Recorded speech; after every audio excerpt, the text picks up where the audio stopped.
Құрметті қатындар мен мырзалар, сендермен бірге Тескөке. Бүгін біз Мыстан мен хайуан деп аталатын аниме көреміз. Ең қызық комментарийлер видеоға шығады, және дәстүр бойынша артқа қыртылақтырыңдар. Ертеден бері дуагерлікті мыстандармен байланыстыратын, олар адамдарды дуалайды алатын және оларға көмектесе де алатын. Пойыз қалаға жетеді, вагоннан 2 адам түседі. Ұзын бойлы, арқасында табыты бар Ашаф есімді жігіт пен Гидо деген қыз. Екеуі Мыстан іздеп келді. Олар сол жердікілерден сұрастырады. Мари есімді қыз Мыстанды бүкіл қала танитынын айтып жатыр.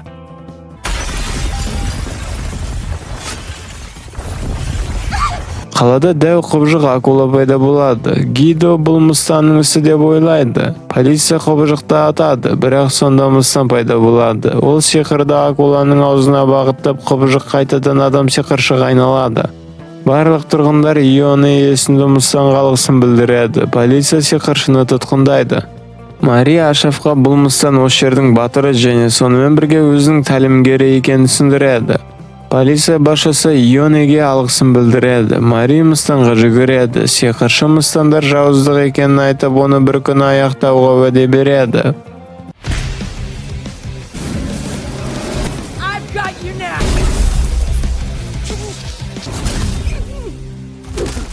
Гидо егер адамдар Мыстандарды тыңдайтын болса, бәрі өледі деп айғайлайды. Қарғалар мен тұманның көмегімен Ашаф әдемі пайда болады. Ол түсініспеушілік үшін кешірім сұрайды. Тұрғындар Ашаф пен Гидоға бөтелкелер мен қоқыс лақтырады. Гидоның Ионеге бірінші шабуыл жасағанын бәрі көрді.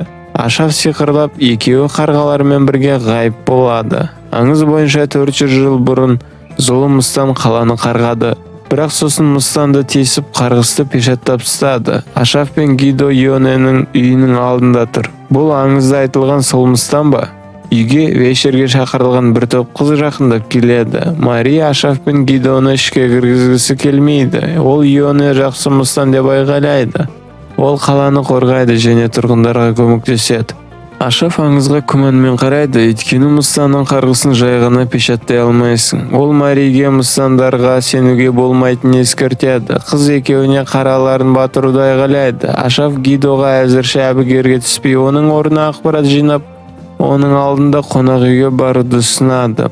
Мари Ионеге әлгі екеуі келіп, тәлімгер туралы ауру құбыжық сияқты сөйлегенін хабарлайды. Ашаф құжаттарды зерттеп жатыр, ал Гидо өліп тұрып тамақ топырып жатыр. Вечердің 400 жылдық қарғысқа қандай да бір қатысы бар.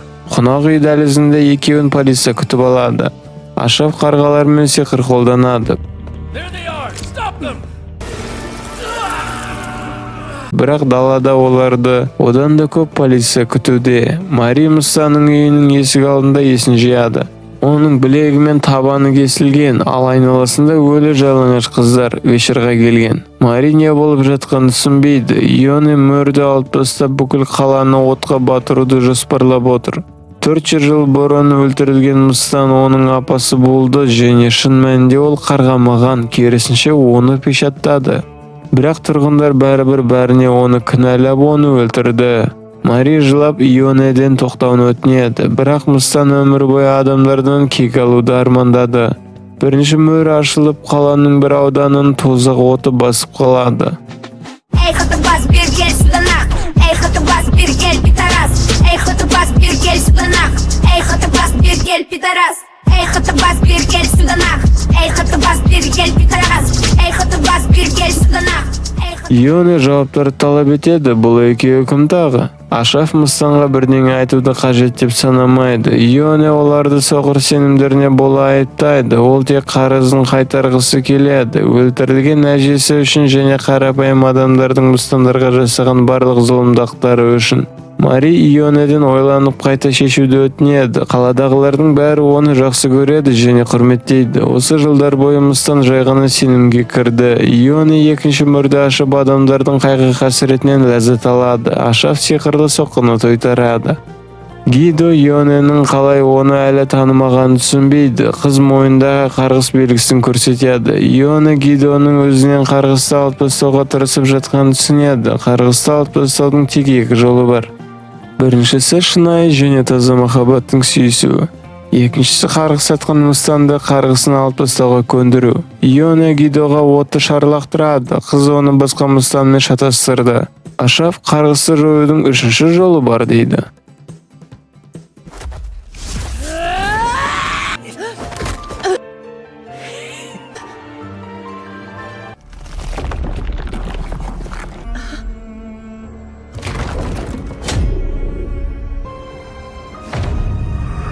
Табыттан качок жын Мыстан жоюшы шығады. Ионе оның бойындағы шынайы емес күшті сезінеді. Бұл сол Гидоның шынайы келбеті.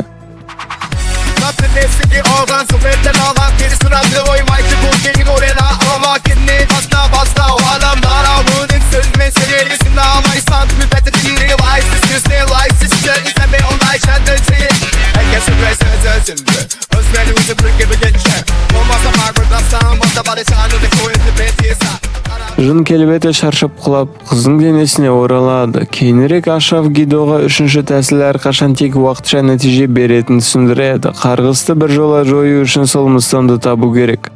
Біз Ашафтың сиқырлы резонанс тәртібі деп аталатын Мыстандармен, құбыжықтармен және сиқыршылармен күресетін ойында жұмыс істейтінін білеміз. Әлемде тыйым салынған сиқырлы қару бар, гримуар кітаптары деп аталады. Оларды иемденген адам Мыстандармен тең болуы мүмкін, бірақ қарғысқа ұшырайды. Рандом бір қыз түнде үйге жалғыз оралады. Қараңғылықтан оған Мыстан кепір шабуылдайды.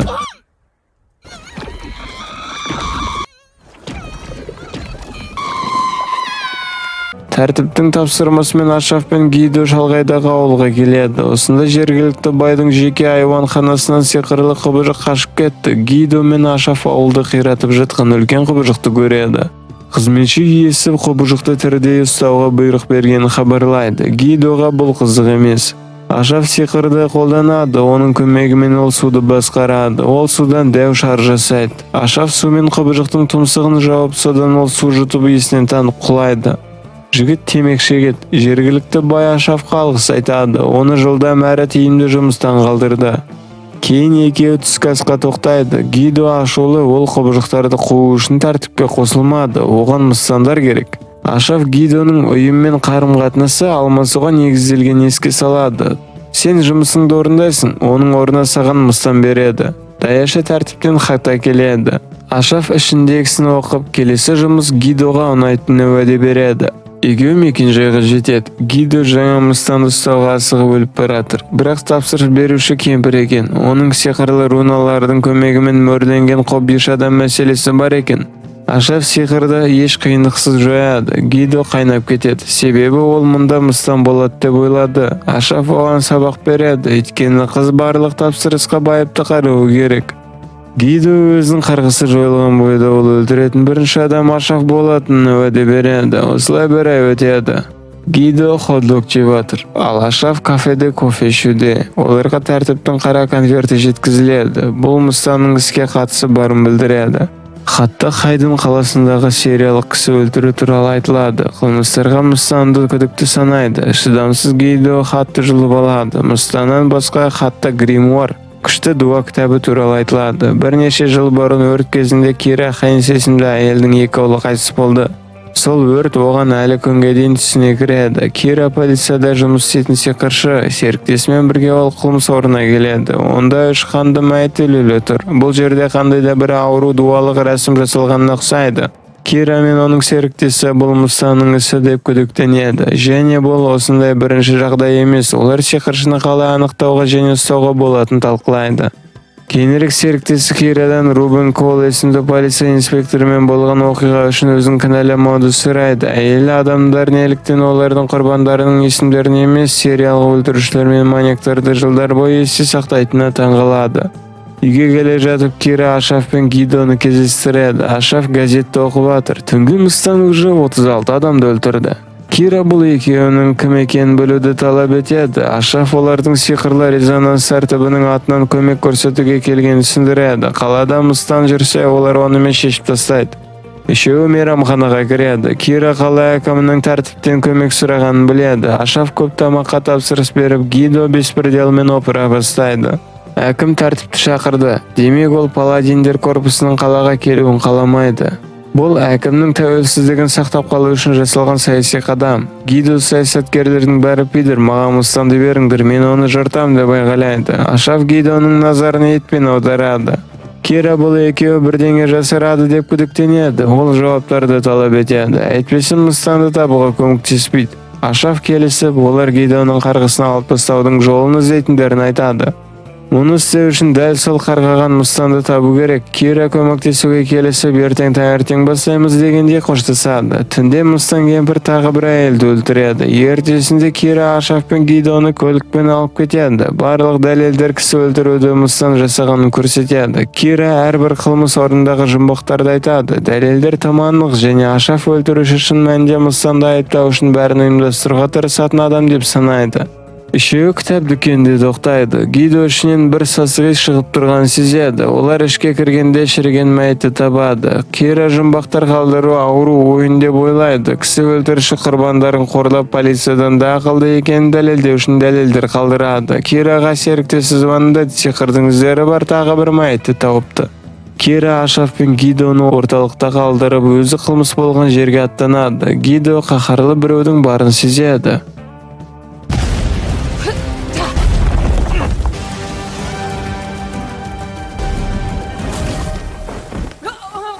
Мустан түтін ішінде ғайып болады. Гидо біреу аңдыған иіс арқылы сезген айтады. Ашраф пен Гидо Кираны полиция бөлімшесінде кездестіреді. Екеуі Кираның Мустанмен байланысы бар екеніне сенімді. Бәлкім бұл кісі өлтірулердің барлығы Паладин корпусының назарын аудару үшін әдейі жасалған шығар. Газеттер тергеудің қалай жүріп жатқанын жазатындықтан өлтіруші детективтерді соққы жасау үшін аңдиды. Гидо жауаптарды талап етеді. Бірнеше жыл бұрын Кира жұмыс күнінен кейін үйіне қайтқалы жатқан. Сол күні кешке біреу Кираның ұлдары болған үйді өртеп жіберді. Сол кезде Рубен Коул оның серіктесі болды.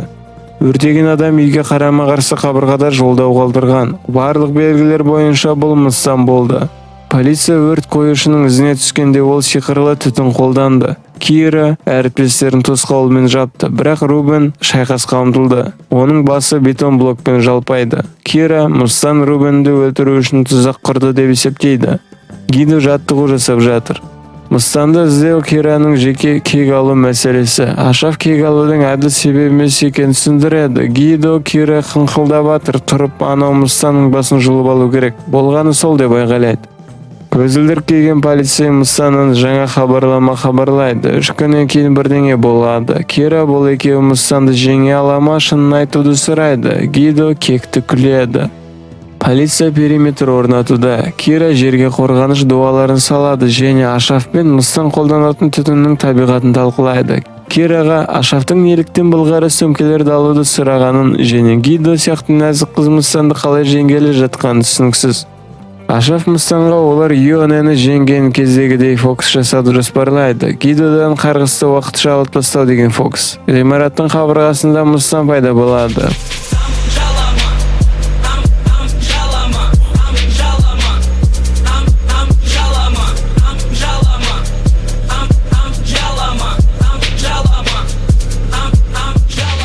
Мустан тағы да сытылып кетті. Түтіннің ортасында Гидо жетеліп жатыр. Ашраф алдымен Мустанды бұрышқа тығу керектігін түсіндіреді. Кагая сияқты Ашраф қарғаларды басқарады. Солардың көмегімен ол Мустанның қайда қашып кеткенін тапты. Полиция қараусыз қалған ғимаратты тексеріп жатыр.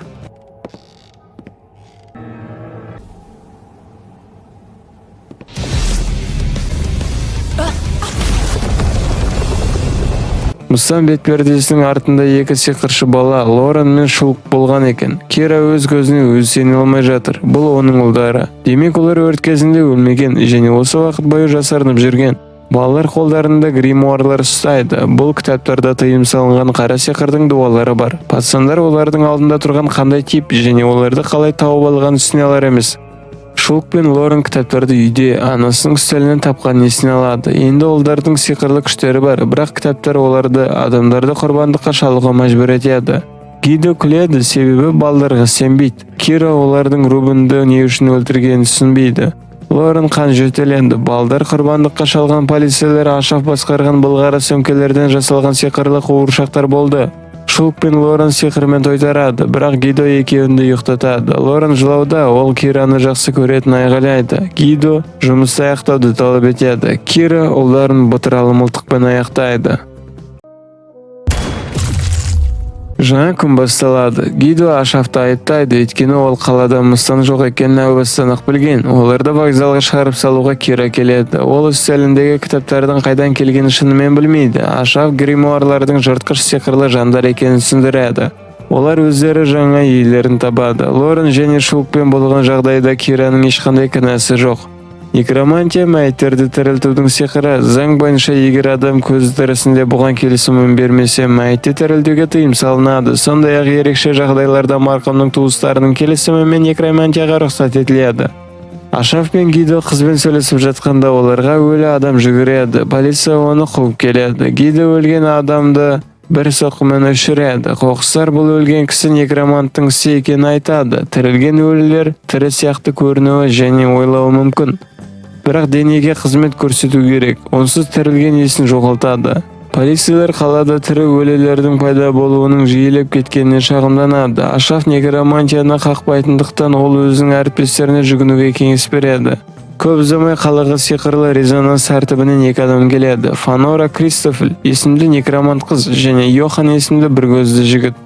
Оларды полиция Джефф Энкер қарсы алады. Бір шыны кофе ішіп отырып, полиция Фанора мен Йоханға түсіндіре бастайды. Шамамен 2 ай бұрын қалада заңсыз тірілген өлілер пайда бола бастады. Полиция некроманттың ізіне түсуге тырысты, бірақ сәтсіз.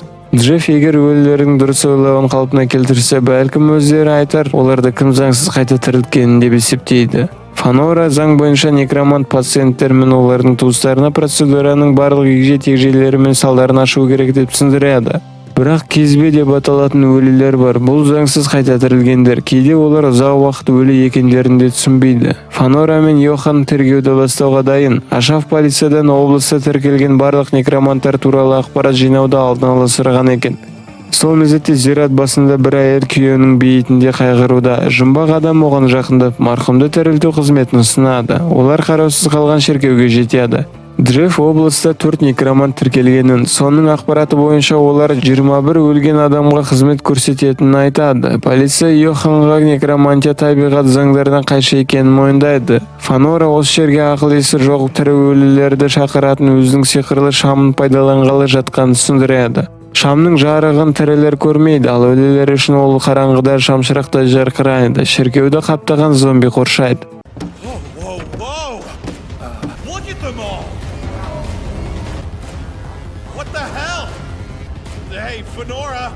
Өткен уақыт. Джеффтің әйелі қайтыс болғанда оның әріптестері некромантқа ақша жинап беруді ұсынды, бірақ ол бас тартты. Ол тірілгендердің қалай есінен адасқандарын көрді және оларды шын адамдар деп санауға болатынына күмәнданды. Зомбилердің бірі Джеффтің марқұм әйеліне қатты ұқсайды. Фанора дененің ыдырауымен бірге ақыл-ойдың деградациясы болады деп түсіндіреді. Зомбилер жарып өтеді. Фанора Йоханға шамды бекітеді. Енді ол өлілерге жем болды. Джефф пен Фанора қорытынды жасайды. Өлгендер бір уақытта жетіп келді. Демек олардың барлығы бір жерде болған. Йохан мен екінші полиция зомбилерден қорғануда. Олар осыншама өлі адамдарды қаланың қай жерінде жасыруға болады деп болжауда. Йохан зомбилерді қадауды аяқтайды. Жігіт неге үнемі ол төбелесу керек, ал Фанора шетте қарап тұрады деп ашулануда. Мәйіттерді зерттегеннен кейін Фанора қорытынды жасайды. Оларды қайта тірілткен некромант адамдарды жасауға тырыспаған. Некроманттарда өлгендерді бақылаудың 3 кезеңі бар. Біріншісі, тірілген мәйіттің өз еркі бар, яғни өзі білетін не істесе де. Екіншісі, некромант жалпы мақсат қояды, бірақ оған қалай жетуге болатынын мәйіттің өзі шешеді. Үшіншісі, мәйіт некроманттың барлық пәрмендерін толығымен орындайды. Шам бірінші мен екіншіде ғана жұмыс істейді. Мәйітке қызмет көрсетілмесе тірі өлілердің естері кетіп зомбиге айналады. Бұл жағдайда барлық тірі өлілер мақсатсыз жаратылғандай. Йохан мен Джефф өлгендер бірдеңе үшін пайдаланылған, енді олар керек болмай қалды деп санайды. Бұл қалада өлілер ол үшін ойыншықтай некромант пайда болғанын білдіреді. Джефф зомбилердің көпшілігі сары әйелдер екенін байқайды. Бұның сәйкестік болуы екі талай. Бір зомби Фанораның қолынан ұстап алады. Йохан оны пышақпен аяқтайды. Зомби тобы келген ізбен жүреді. Көп ұзамай олар орманның ортасындағы жалғыз үйге келеді. Ішінен өлексенің иісі сасып жатыр.